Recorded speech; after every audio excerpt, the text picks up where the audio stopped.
Hello and welcome to another one of D's ADD videos. Today we're going to look at a couple fundamental examples or basic examples of product rule. So the first one's here, and technically if you wanted to, you could do algebra. You could always multiply this out. There's no 3 or 4 exponents here grouping these together. So you could take the 3x times all of that, the 2 times all of that, combine your like terms, and then do the power rule like 6 or 7 times. Now that seems like a lot of work when you could just do the chart. So let's do the chart. We're going to let u equal 1, v equal the other, doesn't matter which one.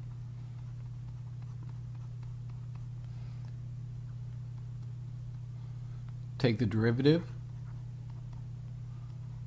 So this is the power rule, the 2 comes down, and then you subtract 1, so it's 2x to the understood 1 right there. The derivative of a number x is always that number. And then derivative of any constant, there is no rate of change in constant, so it's 0. Then, oops, let me use u prime instead of du, sorry. It's midnight, long days, long weeks. As I write v there, that's a u prime. So then v prime is going to be just 3. So if you plug into the formula, remember it makes that x shape. This times this, plus this times this. Pretty straightforward. So you're going to have 3 times x squared plus 4x plus 1 plus 2x plus 4 times 3x plus 2. Now step 3 is to simplify if you can. Most professors will just test you on your calculus skills, not your algebra skills, but this is not too bad. You should be able to distribute the 3 through. Foil that out.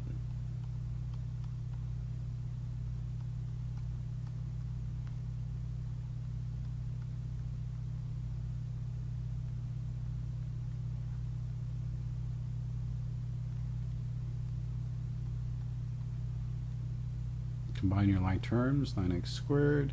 You got a 12 and 12x, and then a 4x, so that's going to be 24, 28x. And then 3 and 8 gives you plus 11. So that's your f prime, or your dy dx, however you want to look at it, same terminology. All right?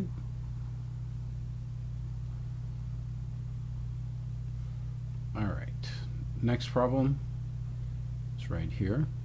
So I didn't want to make this about chain rule or anything else, but you know, to do 2 examples like that would be boring. So to change it up a little bit, let's bring the 2 down.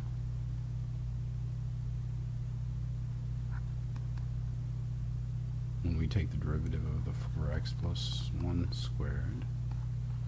So the u prime becomes 2 comes down. Rewrite the expression. This is chain rule. Treat it as if it was an x.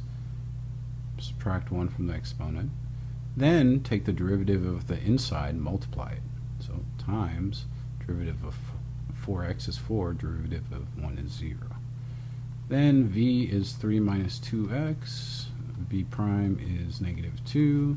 Do your little crisscross, and you're going to get negative 2, 4x plus 1 squared plus 2 times 3 minus 2x times 4x plus 1. So that essentially would be correct. What we got going on here though is a little algebra that we could do. You could foil this out, and then distribute the 2's. That seems a little bit more difficult. Let's be elegant about it. Let's move out the 4x plus 1. That's common. You see how there's 2 of them here and there's 1 of them there. So that means there's at least 1 of them in both, so we can pull it out in front. I'm also going to pull out a negative 2 to make that first term positive. And then you'll be left with 4x plus 1 in the first set. If I take this divided by this, had over factor, plus, actually no, minus, sorry, the 2 divides out, the 4x plus 1 divides out, so it's going to be minus 3 minus 2x. I'm going to go ahead and distribute that minus sign to give me that. Okay, had over factor, basic algebra. 6x minus 2